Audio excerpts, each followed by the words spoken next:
That box outside is the result of a very fortunate accident, a collision between two projects. One is a local project by Jennifer Tidwell called While You Wait, which is a booth that invites people to share a moment of reflection. The second is our booth called The Truth Box, which asks that people share the truth about a lie. This is the original one that is in New York, in Brooklyn right now. And when we built it, we wanted it to do three things. One is we wanted it to be mobile. Two, we wanted it to be sturdy. And three, we wanted it to be acoustically sealed. We got 2 out of the 3. The mobility thing didn't work so well. So when it became complicated to bring it here, this introduction was made and this collaboration ensued. A beautiful accident. I call beautiful accidents those things in which the whole ends up being greater than the sum of the parts.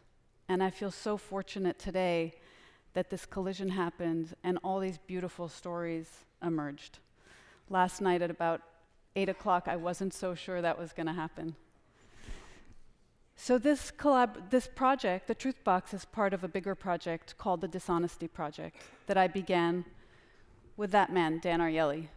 Dan Ariely is a behavioral economist, a speaker, an author, and an all-around wonderful person, wonderful collaborator. And I often tell people I know that Dan is a genius because he started a center at Duke University called the Center for Advanced Hindsight. And anyone who can convince a university of that stature to allow them to call their center something with a sense of humor must be a genius. So Dan was doing a lot of work on dishonesty, really fascinating work. And I'll tell you a little bit about it. He basically was interested in seeing we like to think that, there are really bad people out there, but how many people are really dishonest? And so he figured out a way, in his ingenious way, to put together a math quiz in which it was possible for people to cheat.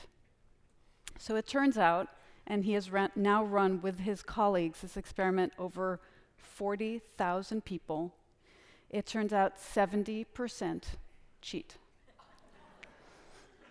70%. So if we were to take this quiz together, most of us would cheat.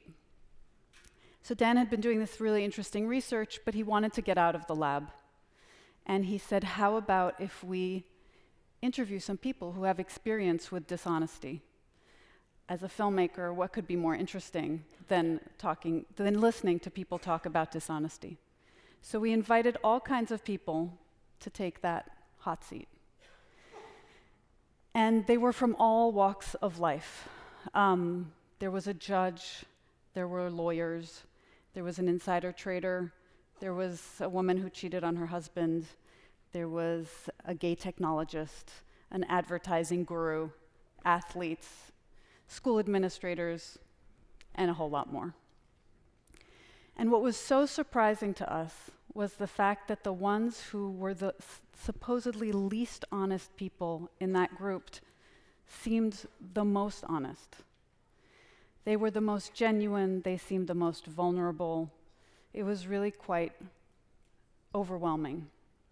And we were very touched by them. They all thanked us for the opportunity to sit in that hot seat, which was also surprising. And I think they thanked us because they had a chance to tell their own story in their own voice, unfiltered by the sensationalism of the media and also uncluttered by the drama of courtrooms. They also exhibited, or the reasons that they cheated were so similar to many of the reasons that Dan had found in the lab. Dan calls this the fudge factor, the amount that we can cheat and still feel good about ourselves. So things like, everybody else is doing it, or I'm not hurting anybody, or I'm with a partner and we did it together. And things that are a little more difficult to be aware of, like conflicts of interest, and the one that's most difficult of all, self-deception. And what we found was that it was messy. A lot of people exhibited many of those factors together. The other thing that we found is that the process through which they cheated was not that they one day decided, oh, I'm going to do this really bad thing. What happened is, one day they decided to do a tiny bad thing, and then another bad thing ensued, and another, until things snowballed out of control. And so what we believe is that what they told us was that they weren't dishonest by design. It was by accident. We like to think we're so in control of so much, and yet so much happens to us by accident.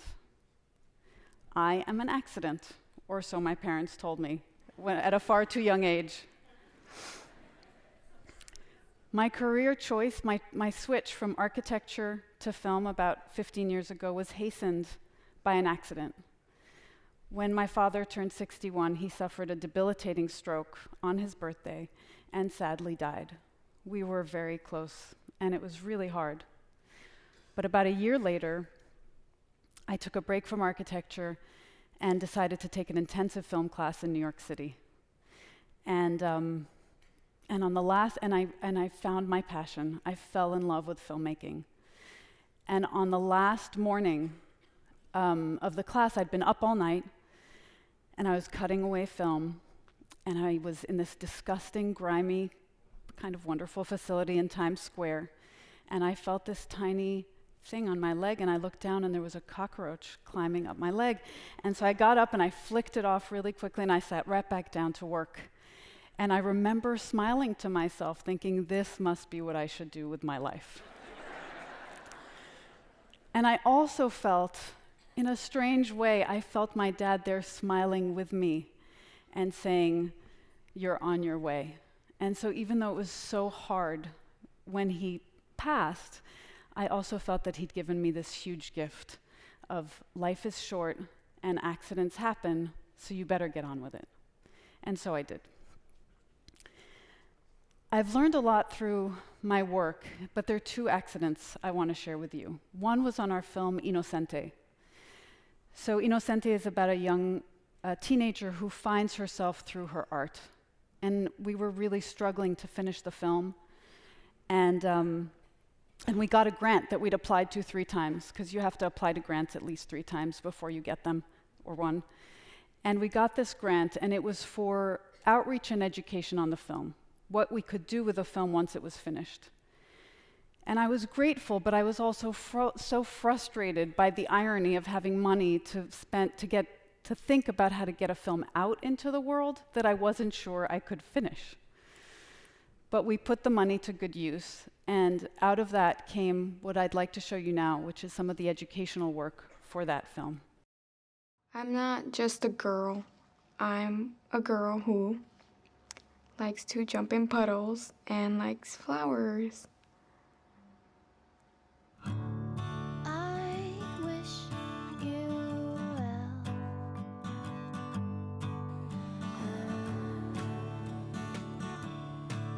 Just because I'm homeless doesn't mean I don't have a life.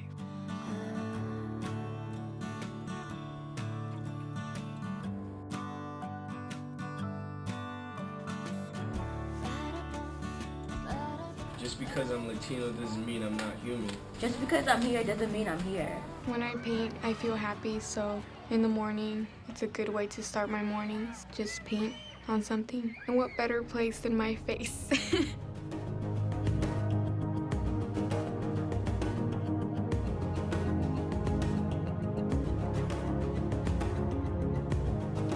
Shiny bright. Outside, I put the 2 musics that I like, but each one of those types makes me stand out within my own culture. There's always a contradiction. Like, you can have a monstrous face, but you can be the nicest person, right?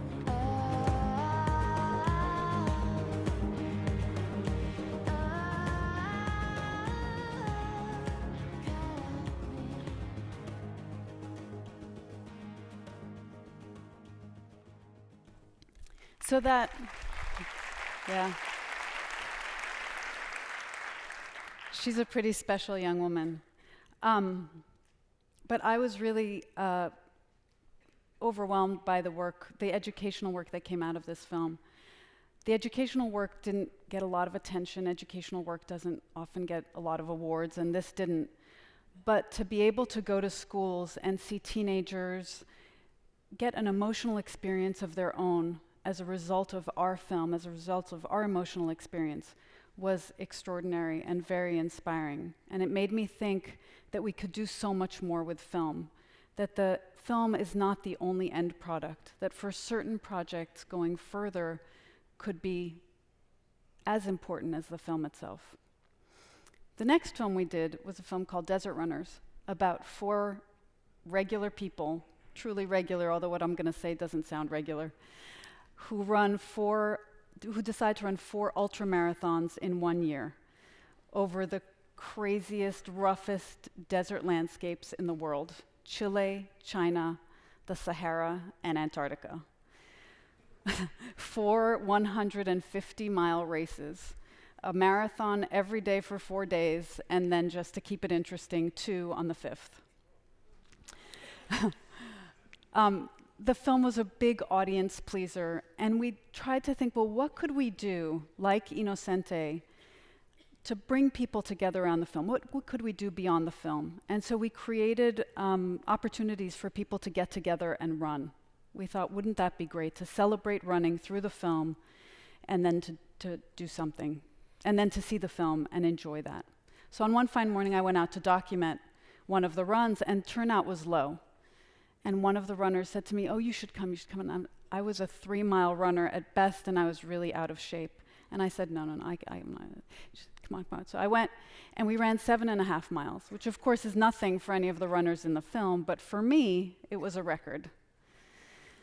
And so I started running again, and last spring, I did a half marathon. Not on purpose, but by accident. So the work that Dan and I began became a film. We felt that there was something in the collaboration and the accidental collision of science and storytelling that brought tremendous insight into this world of dishonesty. And it also seemed to us, and seems, I think, to most of us, that things are not quite right in the world. We see more dishonesty now, or we feel it. We used to expect it when we opened the paper in the realms of finance or politics. And now all of a sudden other realms that we thought were more protected, like sports and education and health, seem to have all kinds of dishonesty scandals in them as well. So what can we do about it? Well, Dan's research, that quiz that I mentioned at the beginning, suggests that reminding ourselves of our better moral side can actually make us behave better. So in the lab environment, thinking of the 10 commandments, trying to recall all 10 commandments, signing an honor pledge, and just swearing like you do in court reduces that 70% cheating to almost 0. So our thought was, how can we take that idea into the real world? What can we do? How can we use the film to get people to think about dishonesty and go further? So we're creating all kinds of things around the film: curricula, workshops, and the truth box. Because what better way for us to remind ourselves of our humanity than to share some of our mistakes and to be vulnerable? So you've seen some beautiful videos here today, and I want to share with you one that is a bit of a compilation piece so that you can feel what it's like to be in that vulnerable environment, and hopefully it will inspire us all to continue with it. I lied. I lied. One time I lied. I haven't truly been completely honest. Bless me, Father, for I have sinned. We made up a story. We made up this whole story. I took 2 pizzas for dinner and now To tell the truth can be very naive. This is scary territory. I think we lie ourselves a lot. This is just one big piece of lie that I've never told anybody. And it still bothers me, even today. 20 years after. My lies were tremendously counterproductive. It's not a thing to be proud of, but it's a thing to acknowledge. The real truth of the story is that I was trying to be somebody that I wasn't. Honestly, I would do it again. It's weird because you put yourself in this lie and then it's like you can't really kind of get out of it. It was something that I thought only really morally bankrupt people would ever do. It really made me take a hard look at myself. I feel like this is something I will pay for the rest of my life. It was probably much easier to just tell them the truth than to, dig this deeper and deeper hole.